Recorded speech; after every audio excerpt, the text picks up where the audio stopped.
देखिए हर खबर यहीं पर। सब्सक्राइब कीजिए TV9 भारतवर्ष। आज से लॉकडाउन 3.0 शुरू हो रहा है, इसलिए आपका ये जानना जरूरी है कि कहां राहत मिलने वाली है और कहां आफत जारी रहेगी। तो आइए रेड जोन, ऑरेंज जोन और ग्रीन जोन में क्या कुछ छूट मिलेगी, ग्राफिक्स के जरिए नजर डालते हैं। देखिए 17 मई तक तीनों जोन में सार्वजनिक यातायात पर पाबंदी रहेगी, यानी कि जो बसेस होती है, लोकल बसेस होती हैं, वो नहीं चलेंगी। मेट्रो सेवा नहीं चलेगी अगर आप दिल्ली में रहते हैं तो। रेल, हवाई यात्रा, मेट्रो और अंतर्राज्यीय सड़क यात्रा पर रोक रहेगी, यानी कि अभी एयरपोर्ट्स भी बंद रहेंगे। इसके अलावा पहले 2 चरणों की तरह स्कूल, कॉलेज भी बंद ही रहेंगे।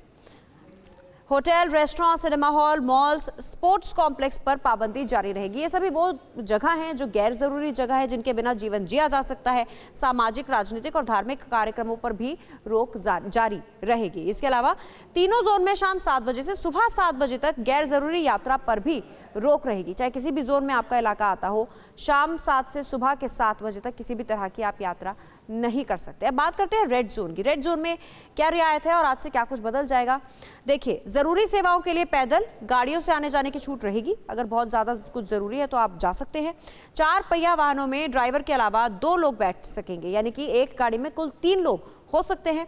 2 पहिया वाहनों पर किसी को पीछे बैठने की अनुमति नहीं होगी। अगर 2 व्हीलर पर जा रहे हैं तो सिर्फ एक ही व्यक्ति हो जो चला रहा है।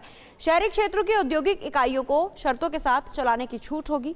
तो जिन लोगों के ये उद्योग बंद पड़े हुए हैं इनको इसकी छूट मिलेगी। वहीं दवा, मेडिकल उपकरण, आवश्यक सामग्री की प्रोडक्शन यूनिट को खोलने की सशर्त छूट मिलेगी, यानी कि उसके लिए भी गाइडलाइंस बनाई गई हैं।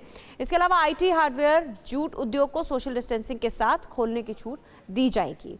फिर गांव में निर्माण और औद्योगिक गतिविधियां जारी रहेंगी, जो लॉकडाउन 2.0 में भी जिनकी अनुमति मिल गई थी। इसके अलावा गांव में खेती, पौधारोपण और पशुपालन की छूट जारी रहेगी।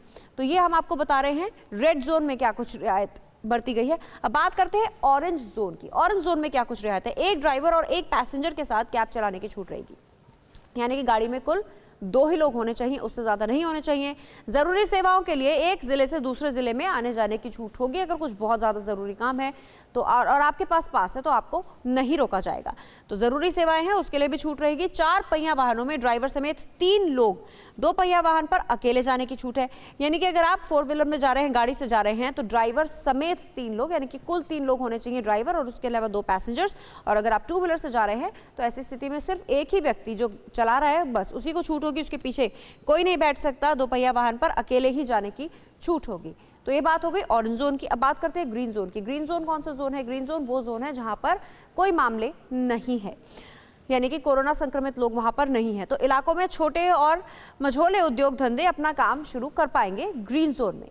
इसके अलावा उद्योगों को कर्मचारियों की रहने की व्यवस्था परिसर में ही करनी होगी, यानी कि किसी के भी अगर उद्योग हैं, कुछ काम है, तो ऐसी स्थिति में वो व्यक्ति लोगों से काम ले सकता है, लेकिन जिस जगह पर वो उद्योग लगा हुआ है, फैक्ट्री लगी हुई है या कोई और दुकान है, तो लोगों के रहने की व्यवस्था वहीं करनी होगी।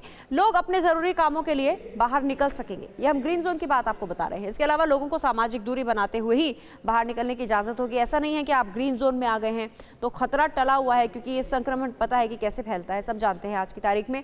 तो ऐसी स्थिति में ग्रीन जोन ही बना रहे, उसमें लोग अगर अपने घरों से बाहर भी निकलेंगे तो ऐसी स्थिति में उन्हें इस बात का ध्यान रखना होगा कि वो एक व्यक्ति से दूसरे व्यक्ति में दूरी जरूर बनाए। सोमवार से शुक्रवार शाम 6 बजे सिर्फ TV9 भारतवर्ष पर।